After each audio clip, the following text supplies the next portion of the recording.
Access. I'm Ken. And I'm Nicole. And today we're doing Nahum. The Bring the Pain prophet. We're bringing the pain, Assyria. So if you're an Assyrian and you're watching this right now, we're sorry. Well, no, we're not. We're really not. Because there are still Assyrians. I know. Yeah. Well, you probably know more than I do.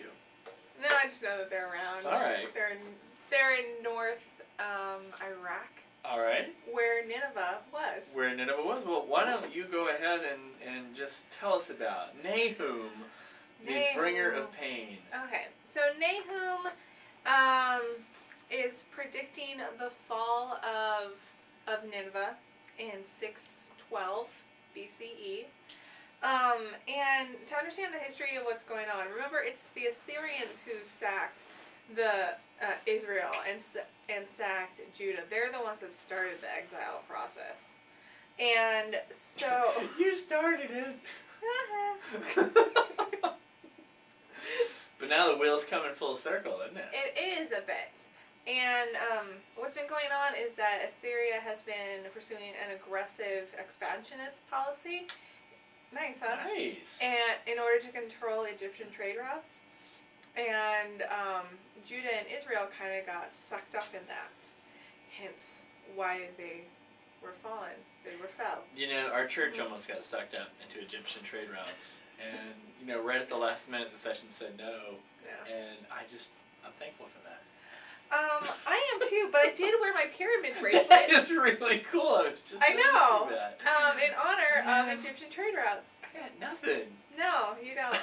You should get cool bracelets like me. So what else about Nahum? Okay. What else about So Nahum? they think that it was written between 663 and 612. Wow. I know. And this is not even the most specific dating of the minor prophets. I know. We got Haggai coming out. I know.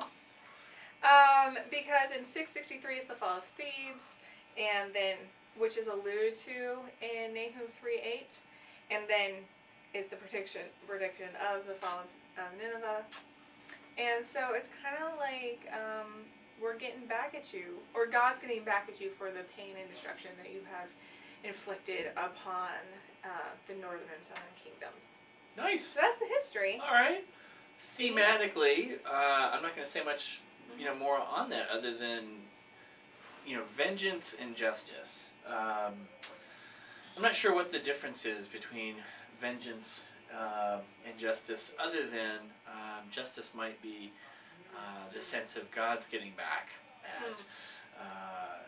at Assyria, rather than the Israelites, which might be more vengeance, if you will. Right, and I think because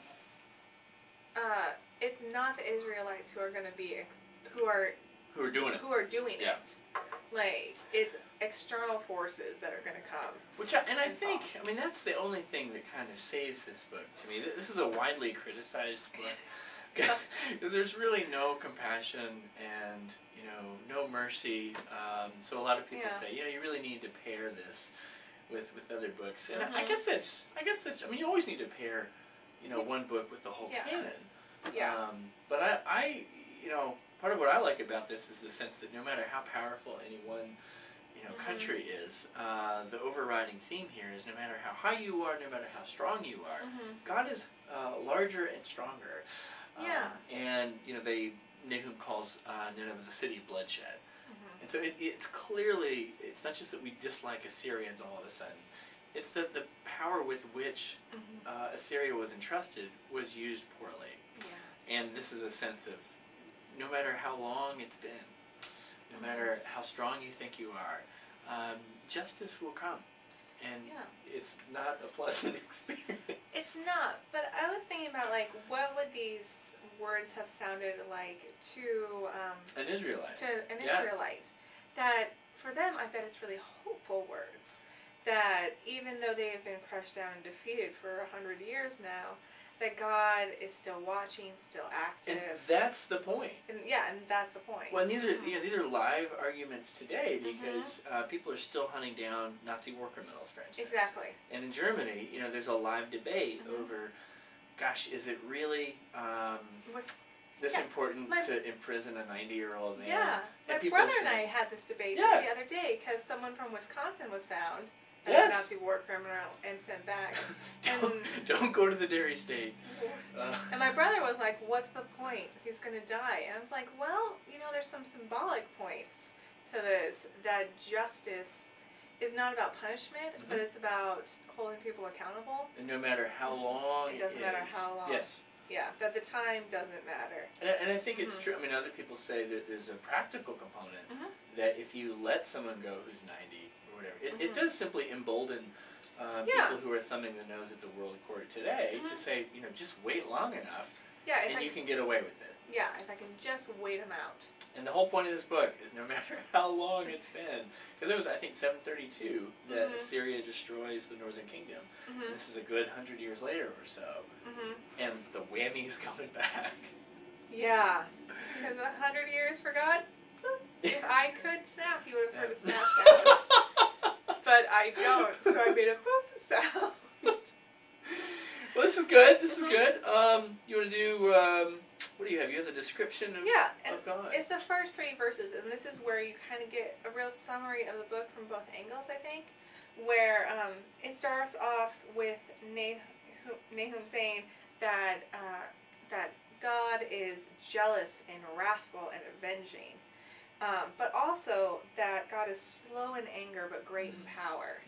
So at once it's like aggressive towards the Assyrians, and yet kind of comforting for the Israelites, which is weird how something that can be aggressive to one party can be comforting to the other party. And can be aggressive in other moments. Yes. Because obviously the Israelites and the They've Judahites, they felt this wrath before, yeah. and it took them a long time to anger God that much. Nice. Then the bulk of it are oracles. Oracles are prophetic. It's a prophetic kind of speech. So they're just these little kind of visions, if you will. But it's a vision of destruction against Nineveh, and it's really, it's done incredibly artistically. Yeah. Chapter 3 is what we've got right before it, though. Nahum's talking about the lion and this vision of destruction for lions, and you think, what on earth about the lion? Lions were the symbol for Assyria. So when you look at Assyrian art, actually it's pretty cool. This is one of the first instances of realism in the ancient art world. Normally, ancient art they're not trying to depict reality.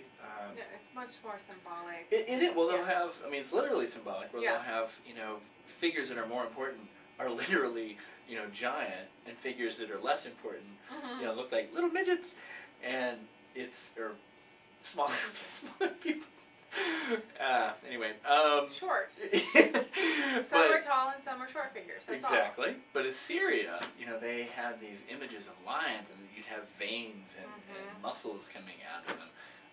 And it gave you this sense of ferocity, and they clearly created these images to try to frighten people with them. And so Nahum takes that image of the lion and says, you've eaten enough. And in fact, now it's time to be destroyed lions. But the bulk of what he's going to talk about with Nineveh, the city of bloodshed, is, are you better? He says, are you better than Thebes?